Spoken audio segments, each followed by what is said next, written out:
Hello there in internet land. This is episode 19 of the Stop the Damn Match Wrestling podcast. I'm your host, Phil Lamington. Sitting to my left is a man whose bottle is gagged. And that's JB. How are you, my friend? It's diabolical. It's just typical of what he is. Send him off. Send him off. You dickhead. Yes. He says that. Yes, he does. No, I'm good. Yeah, you I'm good? Happy Sunday afternoon. Yeah. Yeah. And to my right is a man who really wants to get his hands on some Beyblades. And that's Seamus. How are you? Not too bad for a Sunday afternoon. You know, I'm kind of glad that WWE runs their pay-per-views on a Saturday night in America now. Is this like going forward? Yeah. Oh, thank God. That's That's so much better. It's so good. Yeah, we get to watch them live, unless when I've got a friggin' gig on, like the Royal Rumble and one day of WrestleMania. That's awesome. You've got gig on like the two most important pay-per-views of the year. Yep. WrestleMania and the Royal Rumble. My bottle is gagged. Your bottle is gagged. Send him off. Right, so we literally just finished watching the 2022 Survivor Games. Survivor Games. Series. I Hunger was thinking Games. about Hey. War Games. I like Survivor Games. That works. Survivor Games. Yeah, that's Well, that's AEW's version. It'll be Survivor Games. Survivor Series War Games, which Games. War Games. I can't quite do William Regal, but you know, Needs more British. it was refreshing change to have something different to the formula this year, though. It was good to see the introduction of the War Games concept. I'm a fan of it. I will say this though, I would have liked a couple of traditional Survivor Series matches. Why not combine them both? You have an elimination style instead Yeah, of I single. thought War Games could have been elimination style. No, it's one to a finish. It's always Well, been they can one to a change. finish. They can change that. But yeah, I would have liked a couple of just straightforward Survivor Series matches, as well as the two War Games matches. But you know, it wasn't like an AEW pay-per-view that went for 4 friggin' hours. This one only went for 3. Yeah, well, if you wanted a pay-per-view that didn't go for 4 hours, you can't have like Survivor Series matches every match like the original one. Yeah, The original Survivor Series that was like every match was 5-on-5 elimination. yeah. That would go forever. Randy Orton's rolling in his grave and he's not even dead. He's probably rolling in his bed at home after he's had surgery on his spine. I don't think he's rolling at all, actually. Yeah. He's got disc fusion surgery. Ah, poor bastard. He's not moving for 6 weeks. Poor Jesus. guy. Anyway, so we're going to start off the pay-per-view review with the opening match on the pay-per-view, which was the Women's War Game match between Team Belair, which was the returning Becky Lynch, Alexa Bliss, Asuka, Mia Yim, and the Raw Women's Champion Bianca Belair, taking on Team Damage Control, which was Bayley, the tag team champions of Io Sky and Dakota Kai, Rhea Ripley, and Nikki Cross. And the match started between it was Dakota Kai and Bianca Belair. Yes. And then eventually Io Sky entered and brought a whole bunch of kendo sticks into the ring. Then Asuka entered. Then Nikki Cross entered and brought in... Oh, that's right. Io Sky didn't bring in kendo sticks. She botched a knee drop. Yeah, She was trying to do a knee drop in the corner, and twice. And her Twice. finger got caught in the cage or cage, something. Yeah. So Nikki Cross came out, and she brought in the kendo sticks. Like 20 of them. Yeah. And then Alexa Bliss came in, and JB was very happy. Mm-hmm. Nikki Cross dives off the top of the cage That was pretty cool. and takes out everyone that's in the match so far. Bayley enters and brings in 3 ladders and a table. I think the table got a really huge pop from the crowd. Mia Yim entered the match. Rhea Ripley entered the match. And then finally Becky Lynch entered the match. And then War Games, the match begins. Bianca Belair botched really badly by telling Io Sky to kick her over and over and over again while she was in the corner. Like, it's going to end up on Botchamania in the old "you talk too much" segment. Well, I guess she doesn't know what kick me in Japanese is, huh? Kikaru Miru. Hi, Shago. Okay. But, I mean, it did try and set up the pyramid spot, but... They started it and then they abruptly stopped it. Yeah. It was weird. They were definitely setting up for it, and then someone made the executive decision to not go through with it. And then Belair tried to powerbomb Bayley and botched it as well and dropped her on the back of her head. Yeah, That looked painful. Yeah, look, it wasn't as hard. You know, she sort of half caught her, but it was awkward. It could have been worse. It could have been much worse. Yeah, absolutely. Then Io Sky, she climbed up to the top of the cage and hit a moonsault on a couple of people. That was pretty good. And then at the end of the match, they put Damage Control, the tag team champions, on a table. And Becky Lynch climbed all the way up to the top of the cage, did a jumping leg drop onto them through the table, pins Dakota Kai, and wins for Team Belair. JB, what were your thoughts on the match? It was good. It was good. Are we doing ratings? Yes. 3.5. 3.5? Yeah, I thought it was a really good match. Yeah? Yeah. Yeah, I thought it was, they had weapons everywhere. They were pulling off all their spots. Everyone got a chance to pull off a good spot. And there's pretty good chemistry within the match itself, too, despite a few mistakes. But I really enjoyed it. I always loved, when they're going out, just beating the crap out of each other with kendo sticks for ages and putting each other through tables. And even that ladder that got snapped in half in the corner, that was cool. Yeah. The wooden ladder. Plenty of chances for some good spots, and it was a good match. I really enjoyed it. Sheamus? I'll give it a 3.5 as well. Only downsides to the match. There was quite a few great spots, which is nice.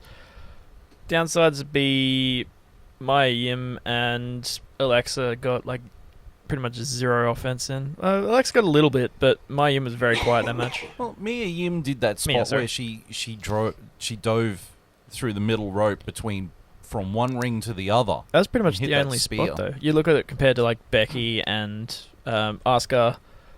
Those girls got a lot more. It was very much focused on Rhea Ripley, Nikki Cross, Bayley, Becky Lynch, And Asuka. Belair, and Asuka. Mm. It was great. The team pose at the end when they're celebrating, and then Alexa Bliss just sort of meanders over to the end of it, and I'm like, oh, where have you been? Yeah. What did you do at this match? Taking the handcuffs off. Yeah, taking the handcuffs off that broke in the middle of the match. Yeah, she was trying to apply them, and you can see Alexa Bliss is actually physically holding them together for the spot because they'd already broken. Or they were way too big for her arm. They were too big for They're her too hand big. because she had her hand out and she started pulling backwards and realized it was going to go over. So she's just holding them in place. Well, These are way too big. She hoiked it all the way up her arm, and you're like, oh, God. Yeah, it's not a good look. Back in the day, I used to have to wear a watch that high because my arms were really thin, so Yeah. I can sympathise, Yeah, no, it wasn't a good look. WWE, you need to just get yourself some real handcuffs. You'll be fine. Well, Stop the gimmicky ones. Just get So- some real handcuffs. so you've given it a 3.5. Yes. You've given it a 3.5. Yes. I'm going to buck the trend here. I gave it a 4.5.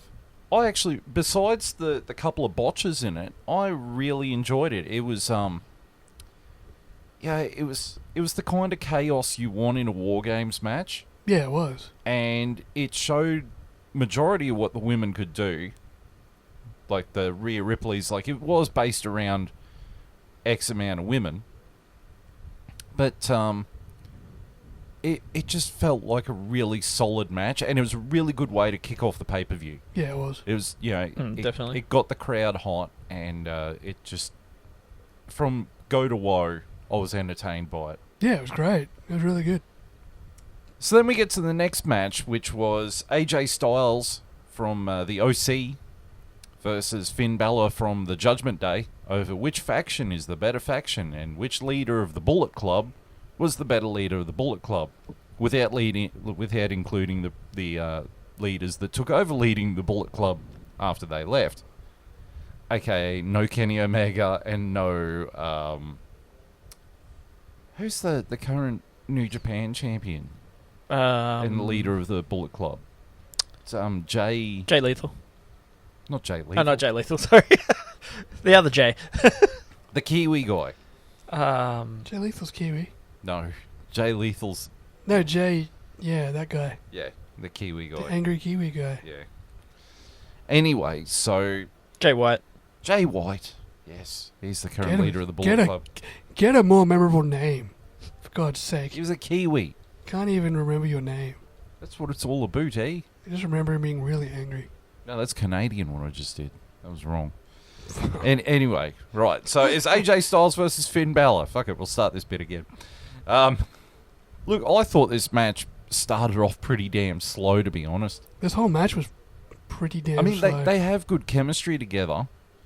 But, and it did pick up once the OC and the remaining members of Judgment Day went and fought off into the crowd, and it was just them two. But at the end of the match, AJ Styles hit the phenomenal forearm and pinned Finn Balor. And AJ wins the match. Look, I'll give my score first. I gave it a 2.5 out of 5. Like, they've got great chemistry, but this match was such a slog to sit through. Mm-hmm. It was boring. It was flat. Mm-hmm.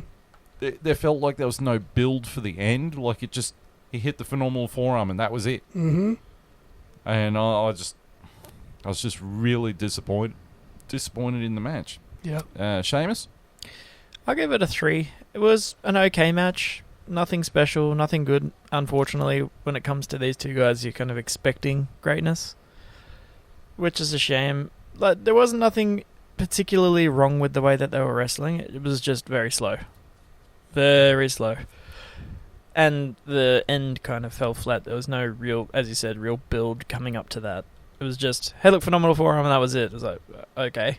They got rid of the interference, which, is what people wanted, just a one-on-one match between the two. But they needed to speed things up a bit towards the end to have any kind of build. So I'll give it, 3. JB? Yeah, 2.5. I drew myself into a corner. Like, I know Finn Balor's an amazing wrestler, and AJ Styles is an amazing wrestler. So I'm sitting here expecting like an Angle Benoit quality match, and then I never get it. I just don't get it. Like, these two are brilliant wrestlers individually, and together they've got good chemistry.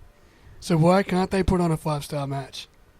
Why do they just seem like they're holding back all the fucking time? Yeah. When's the last time you saw AJ Styles go all out in a match, like proper? Maybe the Royal Rumble. There was that Elimination Chamber he went pretty good in. Maybe he's got like a niggling injury or something. Yeah, it's such a slow match. Like, it felt the same thing with the last match that Finn Balor had on pay-per-view against Edge, the I Quit match. Yeah. It just felt so slow and plodding. The way he came up from NXT and the way he wrestles when he was Demon Finn Balor. Completely different to what he does now. Yeah. Now it's just slow and it's plodding and it's whatever, and it's both of them. Yeah. It's both of them. It's like they're protecting themselves from injury instead of trying to put on a 5-star classic. I get it. It's like they're saying maybe they are hurt. Maybe they're wrestling hurt. I guess wrestlers are always wrestling hurt. That's the drawback of having 300 days a year. But yeah, it's just really disappointed when the potential of the talent in the ring is Angle Benoit-esque, and they just don't go to that level ever. Yeah, like you look at these two and you think to yourself, we're going to get something like TNA AJ Styles versus TNA Samoa Joe. It's going to be something brilliant like that. And instead you get this wet fart of a. It's like they're protecting themselves. Yeah. It's like this match is fine on Raw, but it's a pay-per-view. Yeah. That's, build up this, albeit cheesy shit storyline of, my gang's cooler than your gang. That's all this was. This is just like a gang battle with, just a cheesy, generic build-up. You know, we couldn't have thought of anything else. And then we just get this flat, slow-paced match, and it's just a complete letdown. Like, just end the rivalry then. Scrap the feud. If this is the best we're going to get from this feud, scrap it. I don't want it. Well, it's probably a good time to sort of segue into this, but it's to talk about the Judgment Day itself, the faction. I mean, it's got Finn Balor, it's got Damian Priest, Dominic Mysterio, and Rhea Ripley, and I feel like the entire faction's focus is Rhea Ripley and Dominic Mysterio. Yeah. Damian Priest is just sitting there going... I still don't know what Damian Priest is. Yeah, No one does. He doesn't even know. What is he? It just feels like he's just lingering. He's just there. He's just And then- there, like generic creator wrestler. And then No backstory. Like, Finn Balor does all the talking. yeah. Damian Priest says he's one line, but the whole focus is Dominic Mysterio and Rhea Ripley and, you know, her... Rhea Ripley just being mummy. Yeah, Dominic being the Mysterio's dominating, or the manipulative. Simping. Yeah. Dom simping for the hot mummy. Can you blame him though? I really can't. I really can't. But, you know, it's just, you know, the whole angle just needs to just go. It's already run its course. I think they need to actually, if they want to improve Judgment Day, and I mean, Judgment Day isn't that bad. I just think that there's two ways you can fix it. They can cut off Damian Priest, or, in a complete shock twist, the OC joins the Judgment Day as a massive faction, and we finally get that massive faction that we haven't had for like 20 years in WWE. Does WWE need a massive faction there? They've already got the bloodline. Yeah, but I mean, Raw needs a massive faction, because you've got the bloodline on SmackDown. Yeah, right. You've got to have something. Yeah, fair enough. Yeah. I don't know. It's just a stale storyline. The whole thing, they went to Rey Mysterio's house and bashed Rey Mysterio, and then Yeah, he doesn't even run interference or anything. Like, you don't even see him. Like, this whole build-up was Dominic and Rhea going and bashing the Mysterios, and then halfway through the match, you know, the OC out of nowhere, and then they just go to the back, and that's the end of that. And then we're stuck with this slow match that goes to the end with a phenomenal forearm with no build-up. I was waiting for the kick out, and it never came. Yeah. I'm just like, oh, the match is over now. Yeah. Right, well, we'll move along from there to the SmackDown Women's Championship match between the champion Ronda Rousey and the challenger Shotzi. I wish they'd call her Shotzi Blackheart again. Like, give her back her name, for God's sake. This match was a lot faster than the previous match. It was. But you could also tell that Shotzi was definitely holding the match together. Like, Ronda Rousey is the person who you've got to tell her what to do and she'll do it. But she can't lead a match. You really do need someone like Shotzi. She hasn't got to that level of being able to lead a match, but she's really good at what she's told to do. Well, most of the match was pretty good. There was a point there where Shotzi did a crossbody off the top rope onto Ronda, and she turned it into a judo throw. Yeah, it was pretty bad. That was awesome. Yeah. But then there was the tornado DDT that Shotzi tried to do on Ronda, where she jumped over the top rope. She was supposed to spike Ronda onto the hardest part of the ring apron, and Rousey botched it. Yeah. And did not spike her head down onto the hardest part of she must have really thought it was the hardest part of the ring. Yeah. And the camera was right on them when it happened. Yeah. So there's no way they could have hit it. Pretty blatant botch.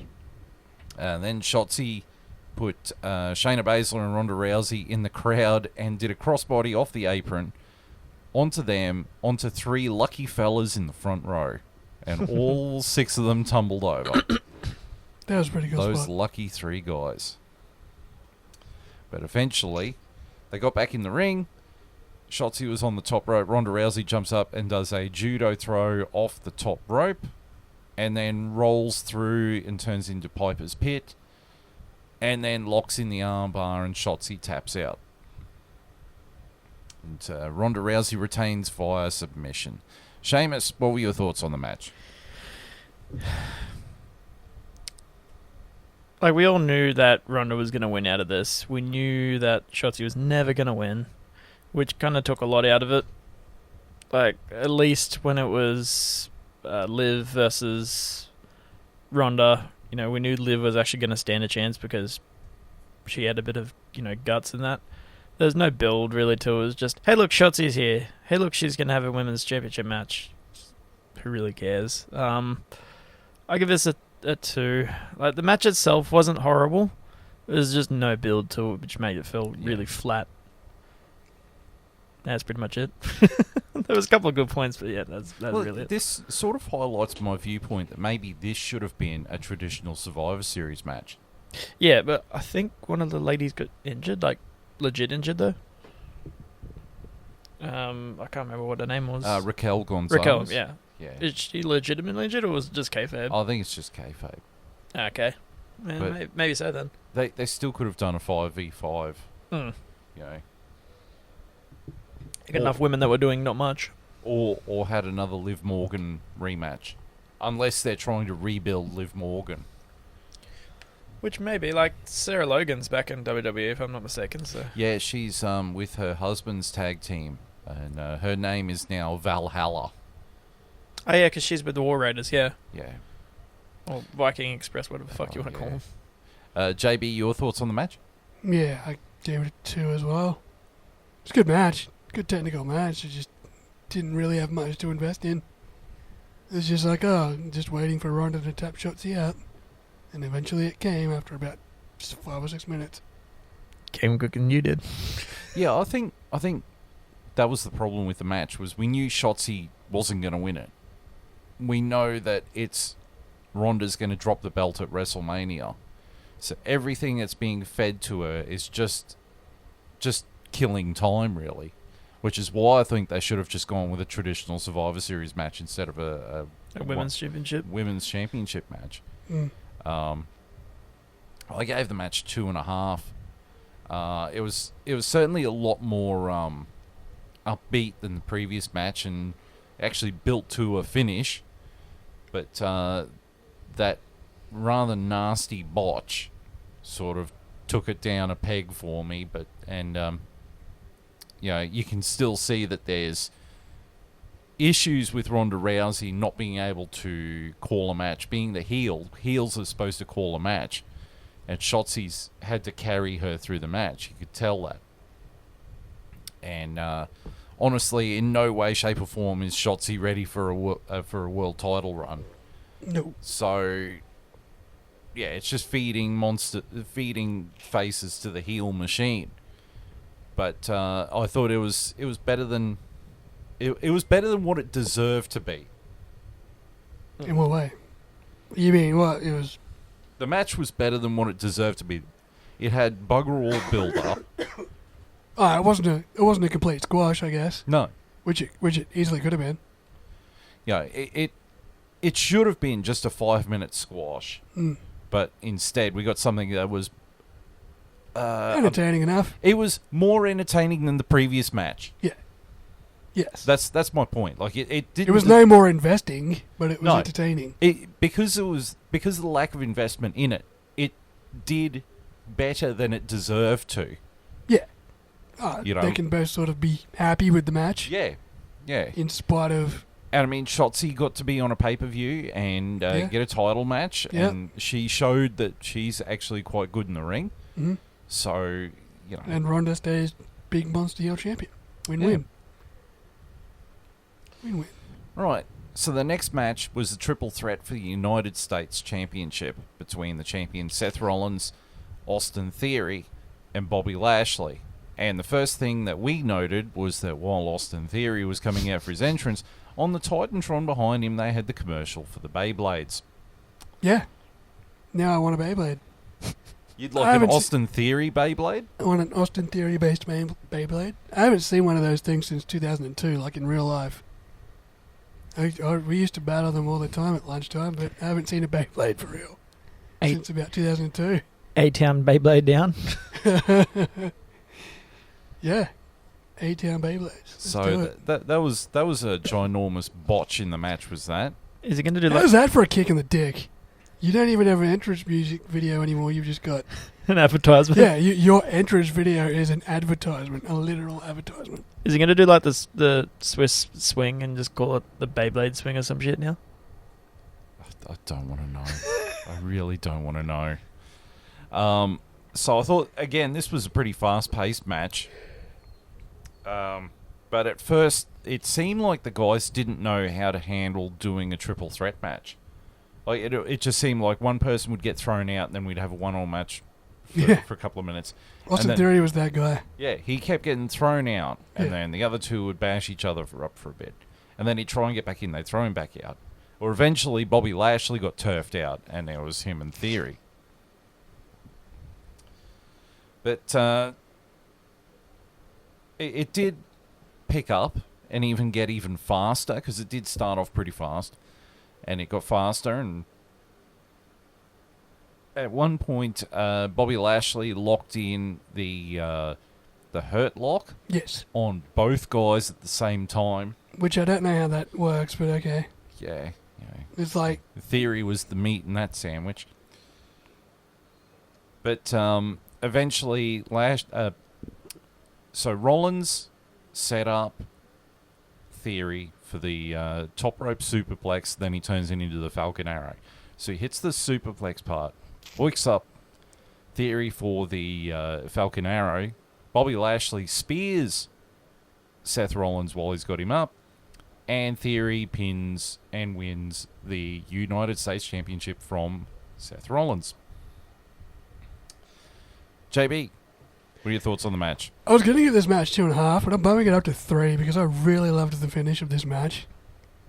I really loved the finish of this match because you don't see this finish often enough, where someone gets an accidental win, where you're in the middle of a move and, you know, Austin Theory's about to get spiked with the Falcon Arrow, and then as Seth gets speared, he like lands on top of Seth and just accidentally pins him for the win.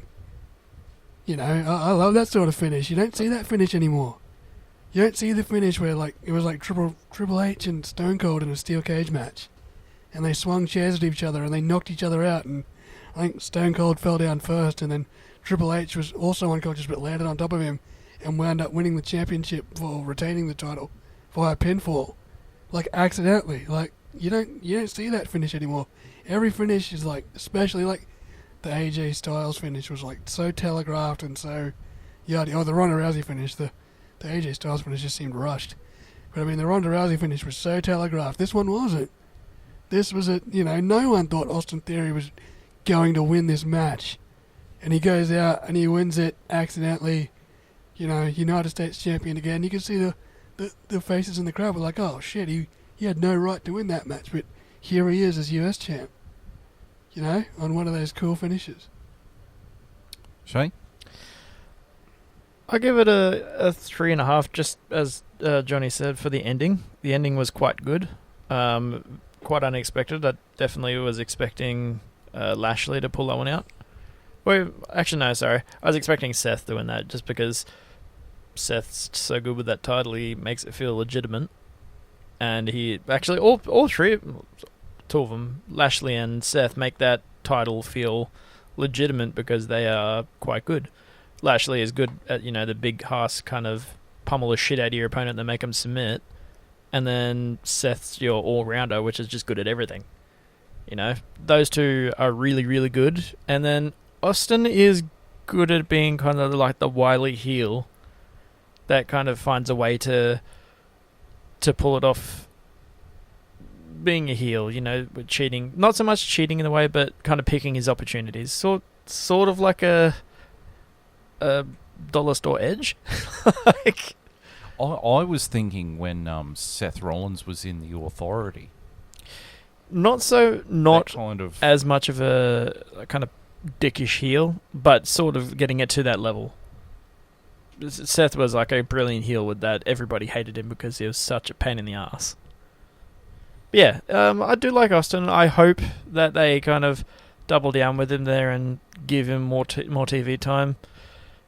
Obviously, when he had Vince thought highly of him, and don't know how good Vince's opinion then was, but he's seen something on it with him, and hopefully so does Triple H.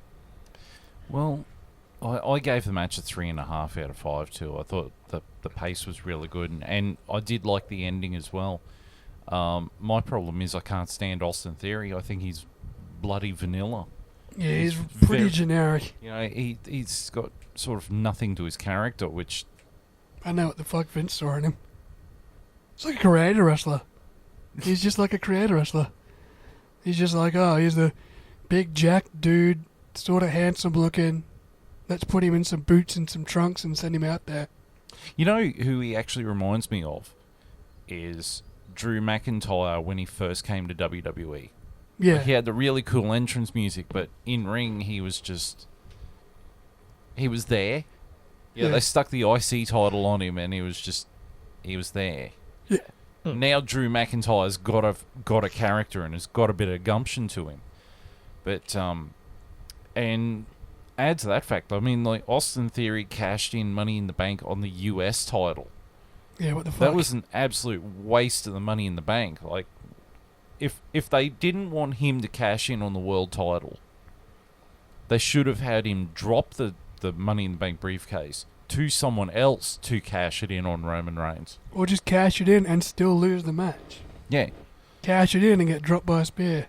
Yeah. You know? Something, anything. Yeah. Like cashing it in on a mid card title. I mean, go down to NXT and cash it in on the NXT title, for God's sake. Yeah. Yeah, something, anything. It was just, I think that did more damage to Austin Theory than anything else. It took away his credibility. Yeah. Not that Absolutely. he had much. Not that he had much. The other thing is, like, because Roman Reigns is the undisputed champion and he's on SmackDown, he very rarely shows up on Raw. The United States Championship has become the main title on Raw. They really need someone who can carry the brand, and I don't think Austin Theory's that guy. Absolutely not. Absolutely not. Seth Rollins was probably that guy. I could see them bringing a Braun Breaker up and destroying him and taking the belt off him. And there's a guy who I think could carry a brand. Yeah. Yeah. He seems intelligent. But, yeah, I thought the match was quite good, though. It's just, I think either Seth Rollins or Bobby Lashley should have won it, but you know, they've got a plan in place. God knows what it is. Right, so moving along, and we get to the final match. This is very much different from an AEW pay-per-view. We still have another 12 matches to go. So, the main event was the other War Games match between Team Bloodline, which was Undisputed Champion Roman Reigns, the Undisputed Tag Team Champions, the Usos, Solo Sikoa, or as I kept calling him all the way there, Solo, Captain Solo, and Sami Zayn, the Honorary Uce, versus Team Brawling Brutes. I had to look at my notes as what they were called then. Team Brawling Brutes, which was Sheamus, Yes? Ridge Holland, No, the other Sheamus. Butch, Drew McIntyre, and Kevin Owens. So the match started with Butch versus Jey Uso. Then Ridge Holland ended the match. Then Sami Zayn entered. We thought it was going to be Jimmy Uso, and Jimmy Uso went to take off, and then Roman grabbed him and sent the Honorary Uce in. Drew McIntyre ended the match. By this point, there was a lot of tension between Jey and Sami as well, because Sami's not trusting, Jay's not trusting Sami. Mm-hmm. Then Jimmy Uso enters the match, and he brings the tables, and there's still more tension between Jey and Sami. And then, much to our surprise, Kevin Owens goes in next, and he decides to bring a whole bunch of metal chairs with him. And Solo Sikoa, he enters the match. Sheamus goes in next, and then finally, the Tribal Chief, Roman Reigns, enters the match. And mass chaos ensues, but eventually, Jey Uso goes to super kick. I think it was Kevin Owens. Was it Kevin Owens? Mm. Yeah. Eventually goes to Yep. super kick Kevin Owens, misses and hits Sami Zayn with it. Mm. And then the Usos hit the 1D on Butch. Yes. Hit the 1D on Butch. And then Kevin Owens and Roman Reigns start getting into it in the other ring, with Kevin Owens yelling at him, "I'm not through with you yet," and slapping him. But then after a couple of Superman punches and a couple of spears and a stunner, Sami Zayn is forced to choose between Roman Reigns and Kevin Owens. And Sami Zayn decides to side with the Bloodline and low blows Kevin Owens. Mm-hmm. And then sets up Kevin Owens for a splash for Jey Uso to hit. Jey Uso hits it, gets the pinfall, and the Bloodline wins, and the Bloodline embraces Sami Zayn as a member of the Bloodline. So, Sheamus, we'll start with you. What are your thoughts on this match? I'll give this one a 4.5. It was very good. Had quite a bit of build going into it. Both these teams were very good at what they do. I mean, you got Jimmy and Jay, who've been brilliant since they, pretty much debuted into WWE at tag team stuff. You had Roman. It's fucking Roman Reigns. Enough said. You had Solo. He's been quite good, ever since he interfered with Drew's match, and that was really good as well, seeing him and Drew lock up. The Brawling Brutes. Sheamus has been around for how long now? Since I think 2006, 2007. Yeah, and he's now having a resurgence, which is really nice to see people get behind him again. Drew, that's Drew. Enough said about him. Pete Dunne, being the most experienced in this type of match, he's been in 4 of them. Was really good, and it's good to see him finally start to use his, joint manipulation and stuff again, because that's what made him him, you know, rather than him trying to be something he's not and just being a loose cannon, which he's incorporating now as well, which is really cool to see. It's actually given a personality. And then, what was the last one? What was his name? Ridge Holland? Ridge Holland, sorry. He's kind of that big Haas, sort of like what Sheamus is, but a bit faster, and is a bit stronger than what Sheamus is, because Sheamus doesn't have nearly as much strength as he used to, thanks to the his neck. But also because Ridge Holland used to play rugby. Yeah, he used to play rugby as well. His yeah. bottle is gagged. His bottle is gagged. But this had a lot of talented people in that ring, as well as a story with Sammy as well, and KO there. That's another person I forgot to mention, KO. Yeah. Those two actually told a story in that ring, which is not what you see too much of these days. You don't see them actually telling the story and wrestling at the same time with the spots. It's usually just spot. We'll do the story after the match. Yeah. This one did it with the match, which I fucking love to see. Yeah. JB? Yeah, man, 4 out of 5, easy. This was a great match. This was a great match with a great storyline and a great build-up. Unlike a few of the other matches that we saw. This one had a proper build-up, the proper tension. Bloodline. Is Sammy going to turn? Is he not? Then the moment he stops the pinfall count on the referee, he grabs the referee's arm and Kevin Owens looks back, and it's Sami Zayn, and you realise it's the moment that Sami Zayn officially picks sides. And then he sets up KO with the low blow, and then lets Jay do the splash and becomes an official member of the Bloodline. It's great.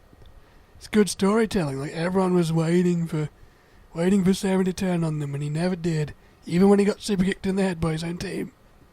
Through the whole match, all the tension's building up. It's like, oh, he's been kicked, and now he's going to turn. Now he's going to turn, and he never did. And the crowd was like, oh, the perceived storyline, the perceived ending that everyone had didn't happen, and now the heel faction's even stronger. I honestly thought Sami Zayn was going to get the pinfall for the Bloodline, but I think that the story was very well told. I actually thought it was going to be Roman Reigns that turns on Sami Zayn. and that it was going to be a mass beat down on him, and then they were just going to leave him there, and Kevin Owens or someone would pin him. Yeah, pin Sami Zayn to win it, while the other four just walked off and said, "No, you're done." But it does set up an even bigger story, because it comes to a rumor that's going around. Because I've always thought that Cody Rhodes is going to win the Royal Rumble and take the belt off Roman Reigns at WrestleMania. But now there's rumors going around that Sami Zayn's going to win the Royal Rumble. It's going to be Sami Zayn versus the Tribal Chief at Mania for the belt. That would be big. That'll be a very awesome storyline. Yeah. But I still maintain it's going to be Cody Rhodes that wins the Rumble, and eventually the Bloodline is going to turn on Sami Zayn, and he's going to align with Kevin Owens, and they're going to take the tag straps off the Usos. But yeah, I gave the match 4.5. I thought it told the story really well. It had great action. It didn't feel slow. It didn't feel boring. It was a slightly different pace to the women's one. Like, the women's one was a bit more frenetic. Yeah, the women's one was a bit more chaotic. This one was at least telling a story. The women's one didn't have to tell a story. Yeah, this one did. The women's one was sort of energy-based. Yeah. This one was story-based. Yeah, this one was telling a story. But both of them had equally good matches, because I gave that one a 4.5 as well. So I really enjoyed this War Games match. I got to say, like, every War Games match they've had, even on NXT, since they brought the concept back, has been really good. Yeah, absolutely. You know, it's a winner of a concept, and I hope they stick with it. I hope they tweak it till it becomes elimination. Well, it never was elimination, though. That's the thing about it. But you can do it, especially at Survivor Series.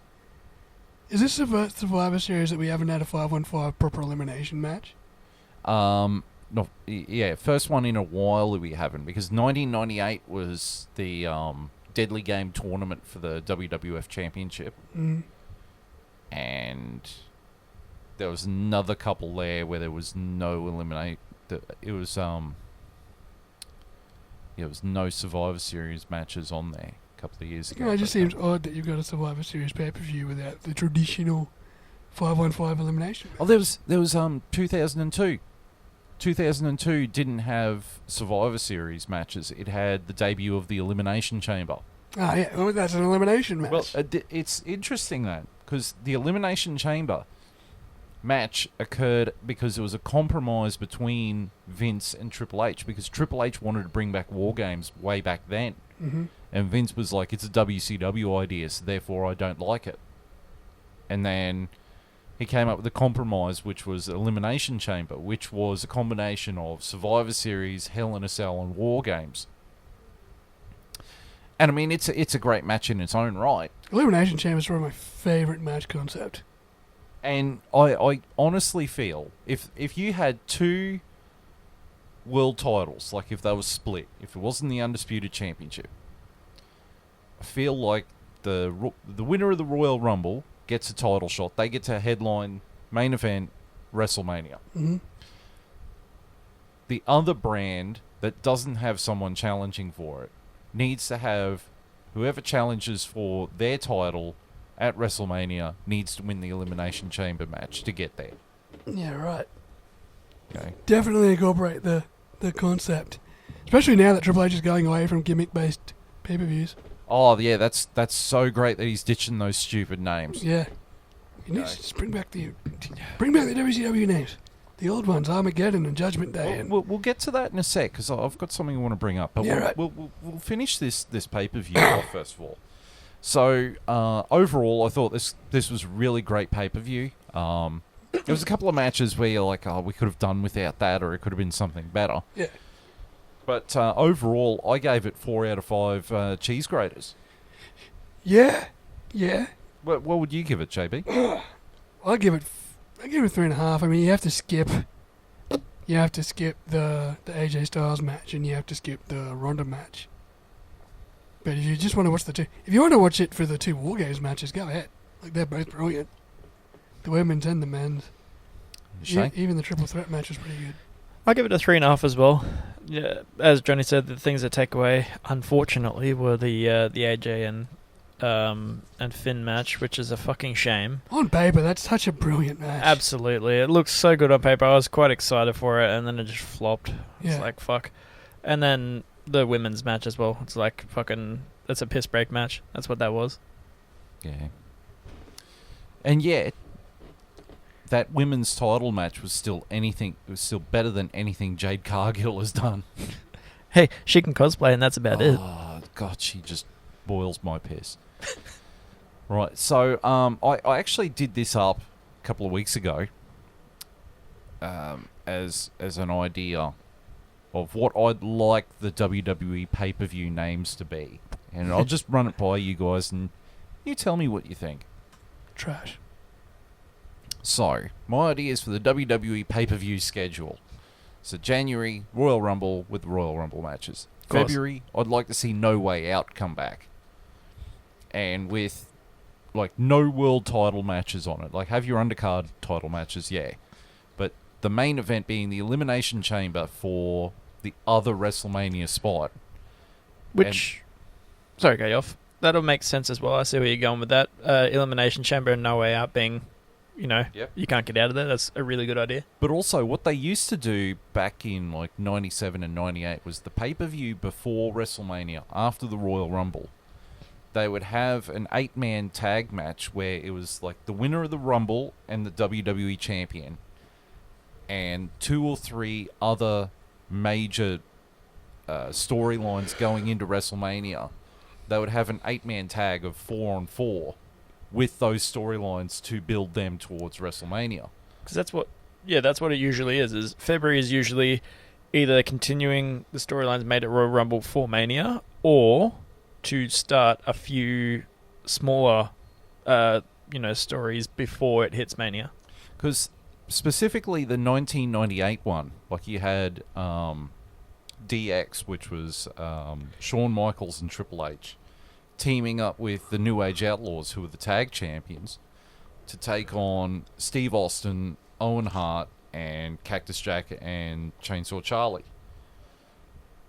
And it built up the WWE, the European, and the Tag Team Championship matches at WrestleMania by having those 8 people in whatever, in an 8-man tag match, building up their story for their respective titles. So you could have that for your main event for the other brand where the Rumble winner is challenging for that championship. So March, you got WrestleMania, usual. April, bring back Backlash. And don't call it WrestleMania Backlash, just Backlash. Backlash. Either rematches from Mania and new feuds from guys who show up the company the night after Mania. May, Money in the Bank. Obviously, the Money in the Bank ladder matches. June, bring back King of the Ring. And going back to the Money in the Bank, that is a good because that'll give it the longest time before Mania to use the contract. Yep. June, King of the Ring. And the winners of the King of the Ring tournament get title matches at SummerSlam. That sounds good. Yeah. Yep. July, bring back the Great American Bash. You see, that's one I don't agree with. Great American Bash, nobody fucking liked. Yeah, look, it's a dead land there. Like, I struggled for about half an hour to figure out what pay-per-view name to put there. It has to be Great American Bash because it's the closest to Independence Day. Yeah. Let them have it. Yeah, actually, true. It was... It's the only one that makes sense. Because you can't have Great Balls of Fire. Don't call it the Bash because that was crap. It's got to be something there. And, July, it always works because it's right near Independence Day. Yeah, that's fair. August, SummerSlam, where the King of the Ring winner versus gets the main event shot against the title, September, Clash at the Castle, or whatever the English pay-per-view should be. Insurrection, Clash at the Castle. I do like Clash at the Castle. That was one of the good new ones. Yeah, because actually, and they had animations for it too, which are actually good. And Drew's kind of the main person for that event. The ending was a bit weird. Yeah, ending was a bit weird, but that was quite a good one. October, No Mercy. Yeah, definitely. You know, end of feud payoff, whether it's a Hell in a Cell or a ladder match or something like that. Because that's where Hell in a Cell usually is, isn't it? October? Yeah. But it doesn't have to be every year. Halloween Havoc? Actually, no, NXT have that. Yeah. Early November, get that crown jewel shit Saudi going. Arabia money until Yeah. they fucking That money out of the... going. And then late November, have the Survivor Series with your traditional Survivor Series matches and a couple of War Games matches. And then December, bring back Armageddon. Armageddon Hell in a Cell match. Have that, or Yeah. a couple of Extreme Rules matches on there. It's like your hardcore pay-per-view. Yeah, but don't call it Extreme Rules. Yeah. Okay. And then with the NXT ones, I'd like to see their first pay-per-view or their first premium event, call it what you will, in January be World War III. Kind of like what WCW used to do. I'd like to see a lot of the WCW names of pay-per-views be used in NXT. Well, they already have. They got Bash of the Beach and Halloween Havoc. Yeah, and they had War Games for a bit And there. War Games as well, of course. So January, World War III Battle Royale like they used to do in WCW, and the winner gets a slot at the Royal Rumble. Okay, Takeover whatever in March. But going back to the World War III one, I kind of don't agree with them getting a slot for the Royal Rumble. I do like the NXT call-ups being a surprise. Yeah, That that's adds fair. to the kind of mystique of the Royal Rumble, which is kind of the point is everybody knows people are going to come back for Royal Rumble. They just don't know who it is. Yeah, That's last year's one was good for that because you didn't know who was coming. yeah, no, that was all right. Yeah, the May Takeover I put barely legal, so it could be their like Extreme Rules thing, but it's bringing back an ECW IP. And the idea that if they've got one match and the winner of that match gets a spot at Money in the Bank. Yeah. August, Bash at the Beach. October, Halloween Havoc. I do have War Games here, but we can put something else in there. And then I'd like the December one to be Starrcade. Yeah, and whoever wins at the War Games one or whatever gets a shot at the NXT Championship. Yeah. Yeah. Or December, you could have December to Dismember. Yeah, but Starrcade has always been in December. Like it initially was in November until WWE started running Survivor Series against it, and then they changed it to December. Starrcade was WCW's WrestleMania. The Mania, yeah. That makes way more sense having it at the end of the year. What I add. Yeah, Having WrestleMania in April. Yeah. It's just so weird. Such a weird time slot. I think it's because of their You could build it up all year. Your Royal Rumble could be in November. I think it's because their seasons though, because it'll be fucking snowing and shit in December there. So They kind of don't want it to be like in that bad weather because that can affect people's flights. all Yeah, that actually, it would be stuff. pretty bad if you got it in like fucking New Jersey.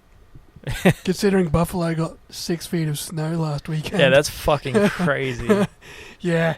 You know what happened at MetLife Stadium? Would be walking. Some dude's got a shovel out so you can make your entrance.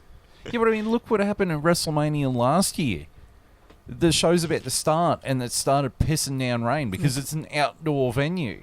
That's the first time that's happened though since they've been outdoors. Which is surprising. But you know what Surprisingly, the yeah. beauty of it was, to fill in time, they had to get wrestlers to cut promos, and they were unscripted. And they we were all, just like doing like just real off the cuff promos and they were hilarious. they were great. They were awesome.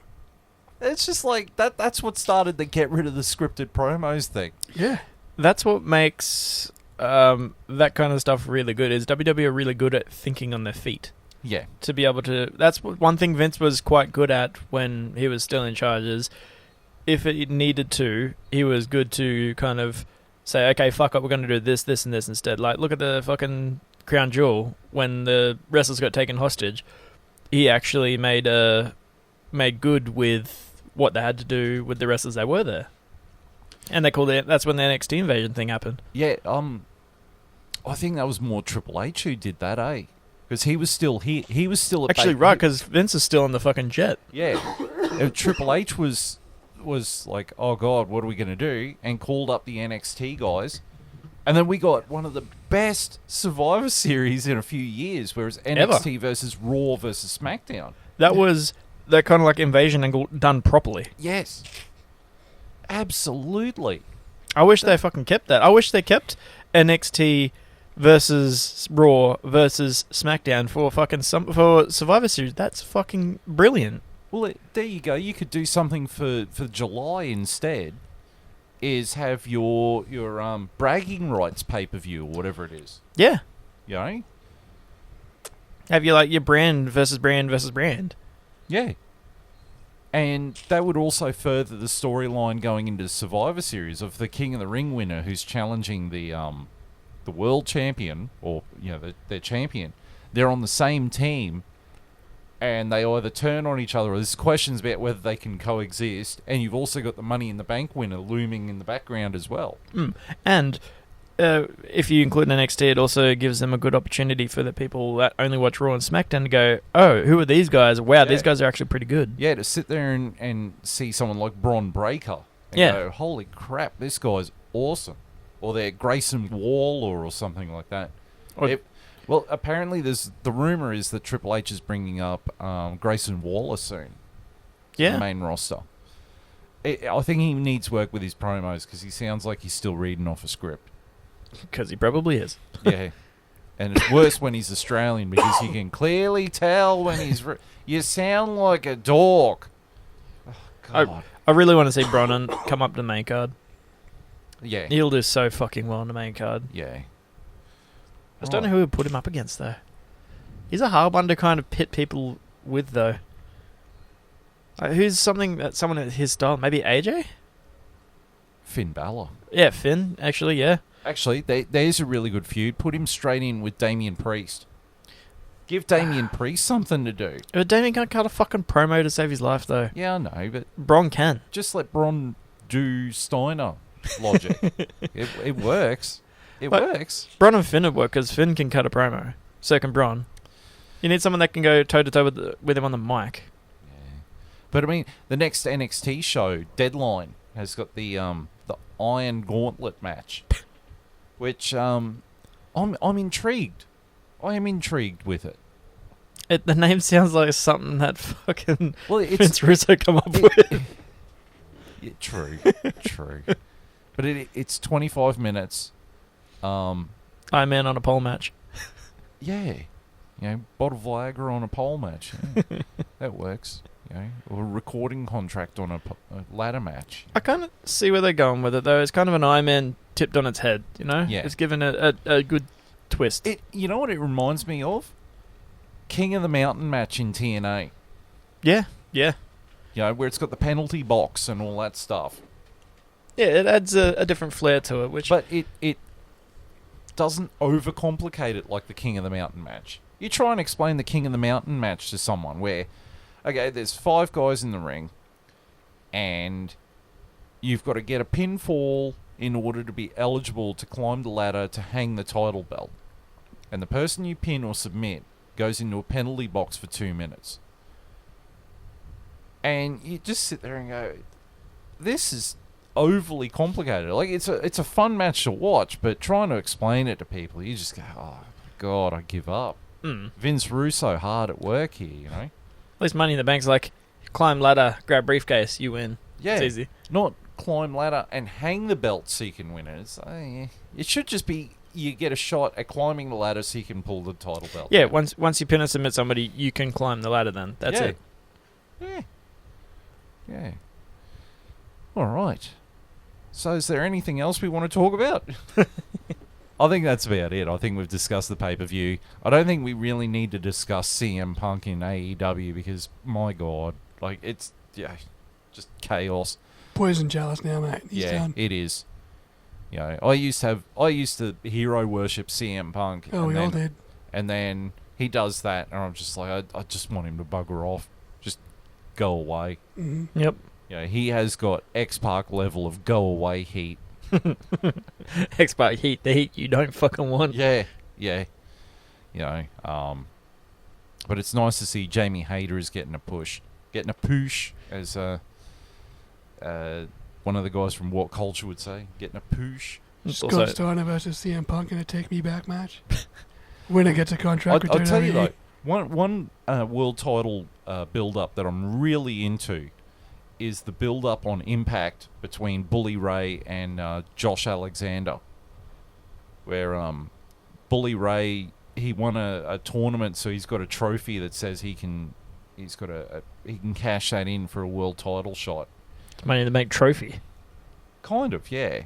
And he came out and said, I said if I won this, I'd say to you, to your eye, and shake your hand and say, I'm coming for you. And he did that, and then he belted the shit out of him. And Josh Alexander's wife was in the front row. And she was yelling, stop it, Bully, stop it. So he grabbed her, dragged her over the railing, and was going to pile drive her on the concrete. And Josh Alexander's like, don't do it. And he's like, you stay right there. You stay there, or I'll do it. I'll pile drive her into the concrete. And he's like, give me the title, but you stay there, but give me the title belt right now. You stay there. Or I'll do it. And he's now walking around with a title belt that isn't his because he threatened to pile drive the guy's wife on concrete. Good old Bully Ray tactics. And you've got Nick Aldis has left the NWA. Yeah, good on him, because the NWA was just starting to turn into a complete cluster since Billy Corgan got more hands on. Clown Fiesta. Okay? I hope Nick Aldis goes to WWE. But apparently Triple H sees nothing in him, despite the fact Nick Aldis thinks the light shines out of Triple H. He does actually wrestle a lot like Triple H. He's got that real old school regal type look to him. Not William Regal, but isn't like tilting his nose down at people. Yeah. At people, sorry. But his actual wrestling style is very much like of the 80s NWA style. That's slow, methodical. Just brawling. Yeah, brawl. He's got a lot in common with, say, like a Tully Blanchard or a Magnum TA. But I hope someone snaps him up for them. Right. So that's the end of the show, I'm guessing. Yeah. So thank you for tuning in to this episode. We're not sure when the next pay-per-view is. We're definitely going to do the Royal Rumble. Of course. So that's certainly one to look forward to. The Royal Rumble is one of the peaks of the year, and particularly seeing it usually falls on the Australia Day long weekend here, so it's always a great pay-per-view to sit back and wait for Ergon Energy to accidentally turn the power off for a couple of hours, then we can sit there and go, God damn it! But, so until we see you again, on behalf of JB and Seamus, thank you, and if we don't see you again, Merry Christmas and a Happy New Year. Until the Royal Rumble, it is goodbye.